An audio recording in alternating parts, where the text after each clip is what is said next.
Well, evening, fellow zombies. Are we alive yet? Are we awake yet? Well, it's only 9:48 in the evening.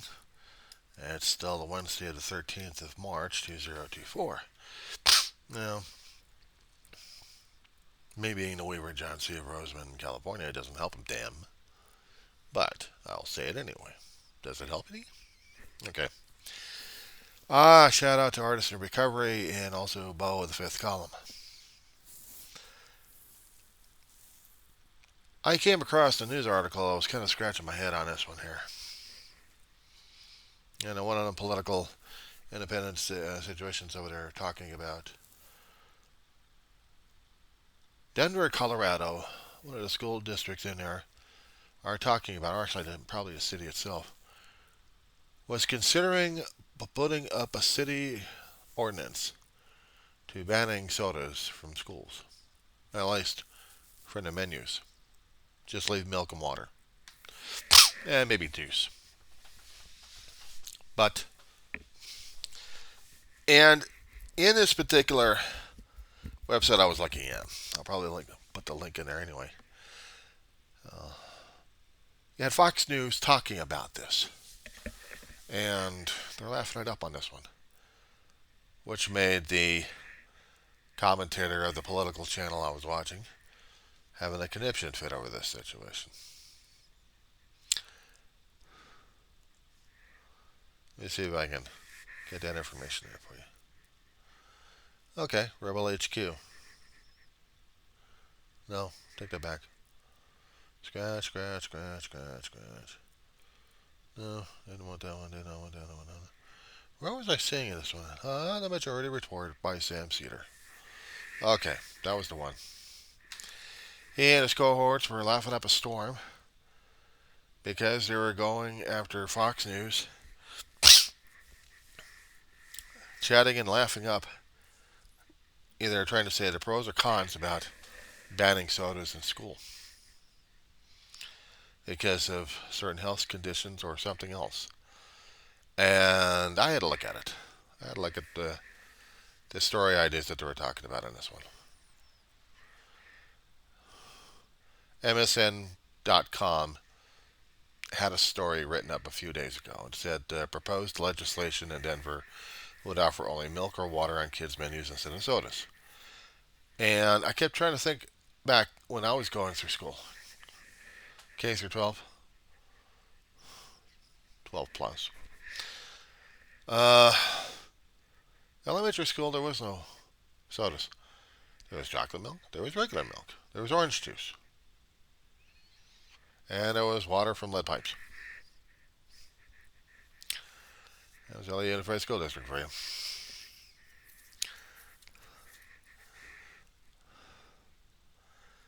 And let's see, junior high. We had milk, we had chocolate milk, we had orange juice. Did we have any sodas? Yeah, we did.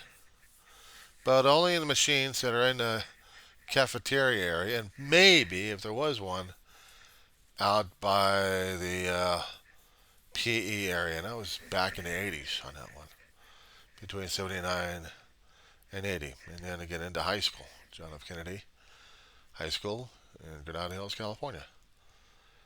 And we had machines in certain areas. We still had them in the food areas. We had them in the PE areas because we had water fountains out there. Nasty stuff. They didn't have the water bottles during those days, at least I didn't think so. They didn't sell the water bottles either. But if you had your own water bottle, good luck with the water over there. But they had the milk. I'm quite sure they had coffee. They had orange juice. But if you're bringing sodas, you bring them in to the campus. Nobody checked on your food. Nobody did a lunch inspection on you. Damn small boxes of slurp stuff out and then wolfing down that shit. So it's no wonder I ate all the time of home cooked stuff. Brought my own stuff, including liquids. But if I was going to be drinking, I'd be drinking the water over there. So, We get into college in '87. Soda machines all over the damn place. Watch coffee, go over to a few coffee machines, or you go over to the student store. Only had sodas over there too. Actually, did have water bottles over there. Not much on milk though. You had to get that in the cafeteria. And the cafeteria is where you had it. Get your sodas over there, ice cold sodas. Get your hot coffee,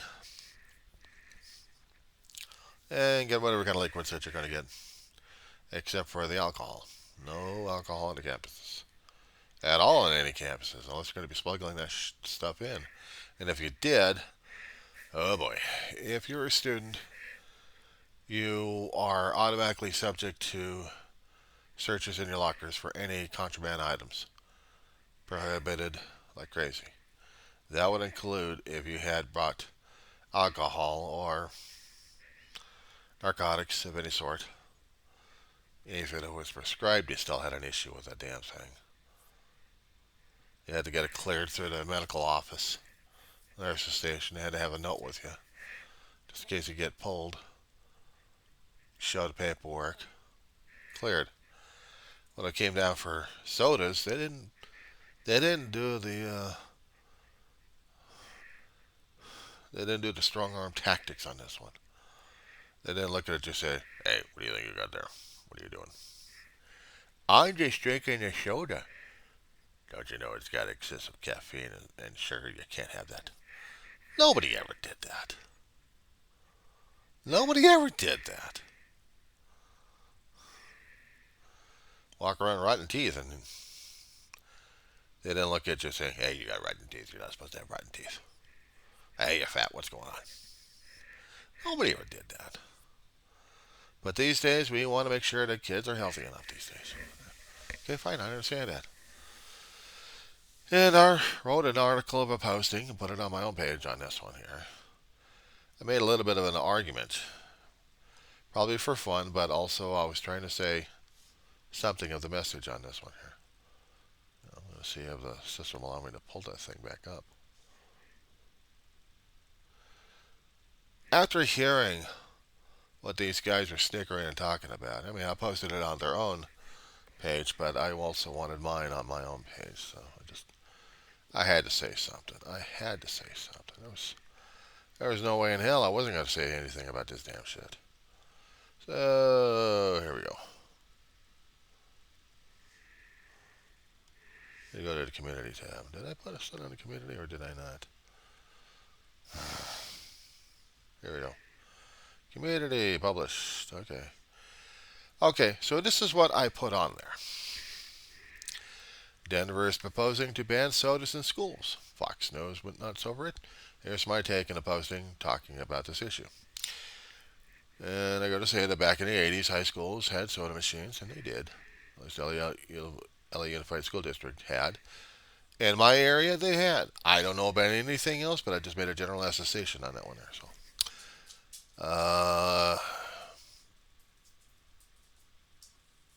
it's on there on the community page. It's long-winded, and my thoughts were flowing on this damn thing. I just wanted to say this. If I was in the Denver school system at this point, and they probably had a problem concerning about people bringing in, or actually having sodas sold. Okay, fine. Did you not want the extra income coming into your school's account to make sure there was additional funds for something else? I mean, if the students were willing to pay for the sodas, let's just say if you're getting a burrito. I know milk would go better with the burrito because it would soothe the acid reflux, at least in an adult anyway. But as a student, you would still probably say, "Oh, hell with that, I'll just drink a soda for the damn thing." It's not the soda itself, it's the citric acid level in there. And apparently, some people actually have an issue with this one because they may be considering health problems with this. Now, FDA have been trying to pull this thing, trying to make a ruling on this one. So, according to one particular article that I pulled out from ScienceAlert.com, This was dated on the 11th of March, a couple of days ago. FDA to finally outlaw soda ingredient prohibited around the world. And what they say was an ingredient once commonly used in citrus flavored sodas to keep the tangy taste mixed thoroughly throughout the beverage could finally be banned for good across the United States. And it's a vegetable oil, a modified vegetable oil known as BVO, uh, Bravo Victor Ocean, if I'm going to be using phonetics on that one. In a way, in the wake of recent toxicology studies that make it difficult to support its ongoing use. Well, that's one way of looking at it. Their article goes, the proposed action is an example of how the agency monitors emerging evidence as needed, conducts scientific research, and investigates safety criteria and regulatory action, and when the science does not support the continued use of safe. Yeah, by James Jones, FDA Deputy Commissioner for Foods, can explain when announcing the proposal. BVO, or Bravo Victor Ocean, is brominated vegetable oil, which has been used as an emulsifying agent since the 1930s to ensure the citrus flavoring agents don't float around to the top of the sodas. Sticking a dozen bromine atoms to a triglyceride creates a dense oil that floats evenly throughout the water when mixed with less dense fats. Well, that's pretty icky looking if I'm going to be looking at an orange soda at this point over here, and I'm going to be thinking about the bromides hanging around. Yet that's, according to the article, that's not what BVO's only trick. Animal studies have strongly implied the compound can slowly build up in our fat tissues. With bromine's potential ability to prevent iodine from doing its all-important work inside the thyroid, oh shoot, health authorities around the world have been suspicious of the emulsifier's risk for decades. Iodine is definitely needed for processing in your thyroid, and before I go any further on that one, let's get a little health thing.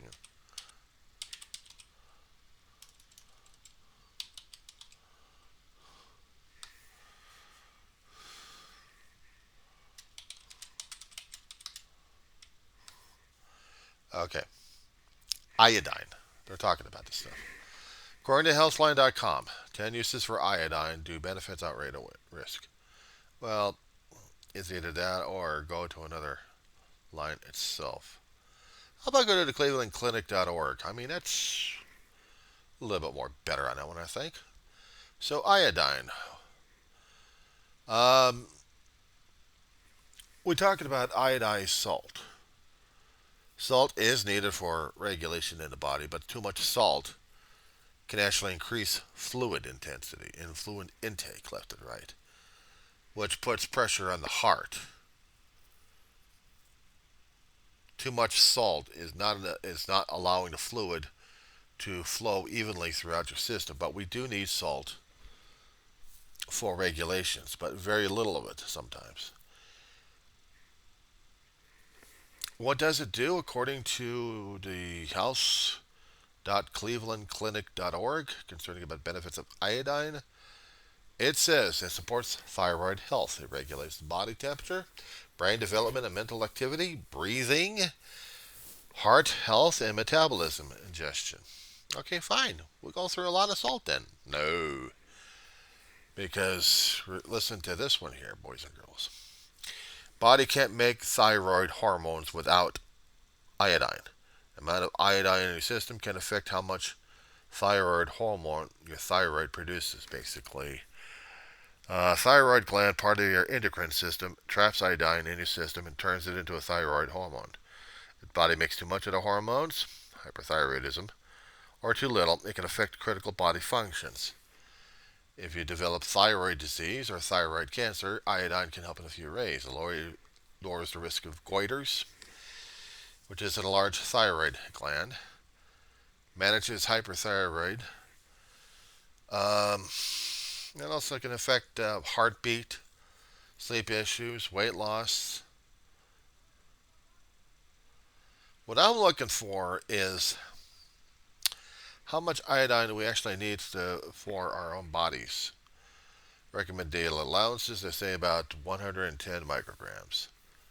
For infants 7 to 12 months, 130. For kids 1 through 8, 90. 9 through 13 years, 120. 14 to 18 years, 150. Oh, that's very little salty fries or salty chips.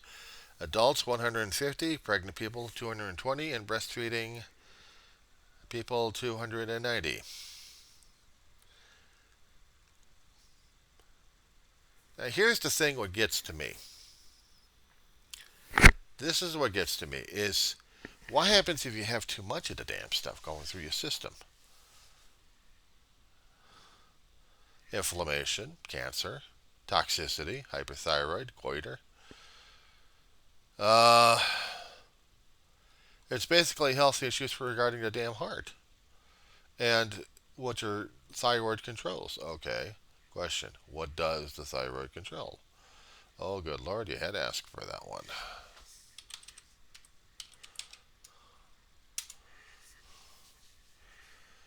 Okay, Mayo Clinic.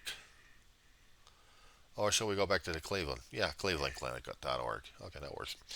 Thyroid's an important endocrine gland that makes and releases certain hormones, controls metabolism, body uses of energy. It's a small butterfly shape in the front of the neck, right in there. It can, let's see what it controls. It's an organ that makes a lot of, okay, digestive juices. Okay, cool. Controls sweats and tears. How about that one? Hormones are chemicals that coordinate different functions in your body by carrying messages through your blood to the organs, skin, muscles, and other tissues. What makes up the endocrine system is the hypothalamus, pituitary, thyroid, adrenal, pineal, no, pineal, parathyroid, pancreas, ovaries, and testes. What does the thyroid do? It produces thyroxine, which is a primary hormone your thyroid makes and releases. Makes the most use of the hormone. Doesn't have much effect on your metabolism, but once your thyroid releases T4 into your bloodstream, it's called T4. It can convert to T3 through a process called deiodination.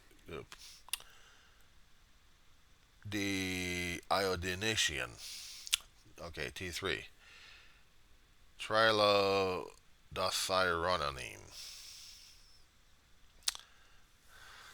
All these damn hormones to control your bodies to do things. The thyroid, here we go. The hormones control how the body is using energy, the heart rate, breathing, digestion, body temperature, brain development, mental activity, skin and bone maintenance, and fertility.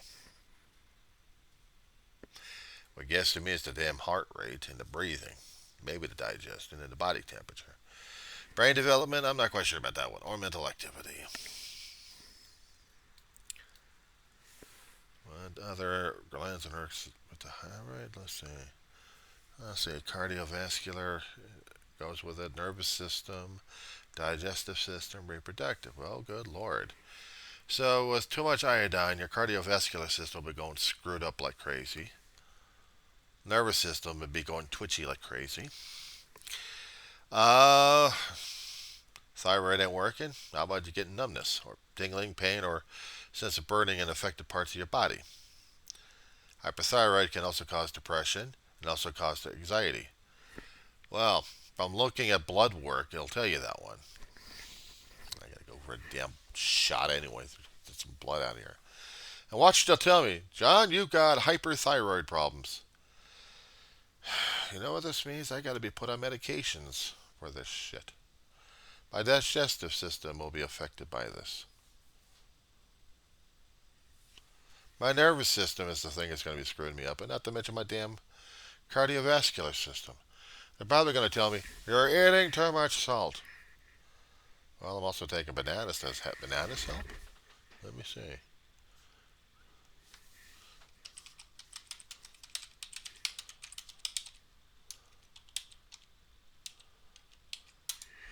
Okay. Cleveland Clinic, tell me about bananas. 5 healthy things. Let's see, 105 calories, 1 gram of protein, 28 grams of carbs, 15 grams of natural sugar, 3 grams of fiber, less than 1 gram of fat. Okay, so we've got fiber for improved digestion and disease prevention, which will be affecting if I don't, from studies that people have done, it may decrease the risk of colorectal cancer. There goes my colon right there. Heart disease, high blood pressure, high cholesterol, stroke, and type 2 diabetes. It lowers the benefits. It provides material for that. How about a little bit of vitamin C? Not much, but it still does. I mean, it only delivers about 10 milligrams of vitamin C, and we all need about 75 to 90 milligrams of vitamin C to fight off illnesses. It helps the immune system. How about the vitamin B6 for improved metabolism? Regulate appetite, immune system functions, but metabolic, metab- I can't even talk right tonight. Where's my water? Get my joints loosened up here. Metabolic processes, nervous system health, and sleep regulation. One banana will give you 1/4 to 1/3 of the vitamin B6 you need every single day. How about potassium? Organ health and lower blood pressure. USDA recommends daily intake of potassium for adults is 4,700 to 5,000 milligrams. A banana supplies you with about 422 milligrams. Oh, good Lord, I'm going to be eating a hell of a lot of bananas, or less than 10% what you need per day. But the potassium, which is a mineral, and I'm rushing through this damn thing. You see how I'm doing this damn thing. Okay, affects the hearts, kidneys, muscles, and nerves. Potassium is needed for this. It's like a balancing point. I can eat the salt, but I also need the banana for it as well because it's got the potassium. Both potassium and iodine are leveling each other. Granted, if I happen to eat a lot of bananas, I'm going to be getting a lot of potassium in my system, probably as much as I'm going to handle. But if I'm not going to be sick to my stomach from eating all those damn bananas, but I like bananas anyway. Put them in cream of wheat. Helps me out. It also helps the vascular system, preventing heart disease, kidney failure, and stroke. And magnesium is needed for blood pressure, blood sugar, proteins, maintaining bone, muscle function, and nerve function.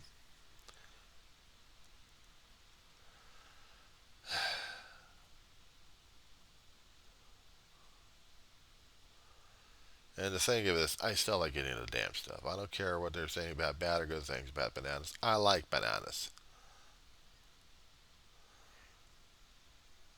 I like bananas. I'll eat them. So they got 5 good benefits for bananas. But as I said before, if I'm eating like salty peanuts, peanuts are a plant-based protein. Salt is iodine at that point over there. And bananas are just a balancing. But yes, I will need to get ultimately my blood worked up. Maybe next week. Talk some more about the Denver situation, shall we?